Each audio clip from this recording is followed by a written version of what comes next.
Ja kaikki Tsekin hyökkäykset ovat niin sanotusti kuin hidastetusta filmistä ja se antaa Leijonien viisikkopuolustukselle hyvät mahdollisuudet. Ja näillä keskialueen träpeillä ei kyllä voida Leijonaa nyt yllättää tässä ottelussa. Hietanen avaus, loistavasti avaus ja sieltä tulee sitten Lehterä ja puskee läpi ja menee lopulta! Ja sinne lyödään kiekko! Jori Lehterä tulee laidasta sisään ja iskee lusikkapuolelta Suomen yksilön johtoon, kun vajaa 9 minuuttia ottelun ensimmäistä erää on pelattu. Loistava avaus omalta alueelta ja Jori Lehterä pommittaa turnauksen toisen maalinsa. 8.57 peliaikaa käytetty ja Siipirin mies näyttää, että pohjoisesta tuulee. Vielä kerran hän rynnii väkisin sinne maalille. Ja näette miten Ondrej Vitasek jää aivan jalkoihin. Loistava esitys Jori Lehterältä, 57. maaottelu Lehterälle ja Lehterä pommittaa maajoukkueessa 8. maalinsa ja minkälaisen esityksen jälkeen hieno hyökkäys ja Suomi johtaa ottelua 1-0. Tsekki pelaa todella varovaista neliötä, peittää tarkasti Olli Jokisen vetopaikat, eipä Kontilalla on tilaa pelata Karalahdelle, joka Tykki voisi muutaman kerran laulaa nyt vähän iloisemminkin. Kontila hakee edelleenkin syöttöpaikkaa, sitten Karalahdelle se tulee ja Karalahti lähtee vai lähteekö vieläkään niittämään, ei vielä Kontilalle uudelleen. Ja nyt vai sitten neliötä liikkeelle, Kontila hakee maalikulmalle, antaa loistava siellä!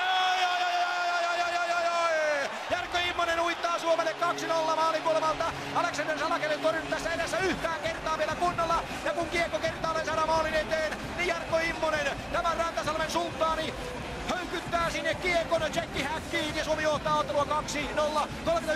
31-02 on pelattu ja Jarkko Immonenkin alkaa nyt nousta siihen rooliin, mitä häneltä on odotettu tosiaan Bratislavan kevään pistepörssivoittaja ja sinne hän tunkee väkisin maalille ja sinne menee ja tässä se ero alkaa tulla nyt esiin. Peli on 2-0 Suomelle, se ero tulee maalin suulla esiin. Jos Pekka Rinne on ollut se Kempeleen muuri, niin täällä vuorosta Aleksander Salak ei tahdo nyt saada kiinni kiekkoja ja Jarkko Immonen Petri Kontiola syötöstä pistää sieltä sitten todella, voisiko sanoa pienestä tilasta, taitaa sen vähän auttaa joku Kindeli jalkoinenkin, mutta mitä väliä sillä on.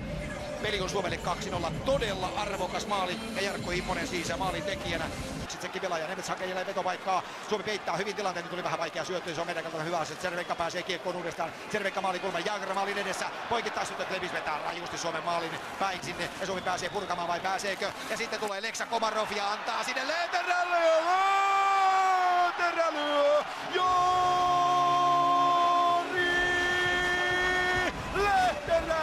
Suomelle 3-0 lyö Suomen loppuotteluun vuoden 2014 MM-kisoissa, kun 11 sekuntia peliaikaa on jäljellä. Lehterä tekee tässä ottelussa toisen maalinsa ja koko turnauksen 3. maalinsa, 10 tehopinnaa ja niin siinä kuulkaa vain käyvältä mies, joka on saanut aika paljon myöskin ihan syystä ja aiheesta arvostelua siitä, että ei ole onnistunut maalinteossa, niin nyt se onnistuu. Sibirin puhallus on tullut sieltä. Komarov antaa vielä loistavasti siihen Lehterälle. Jarkko Immoselle toinen syöttöpinna ja tyhjään pesään on ihana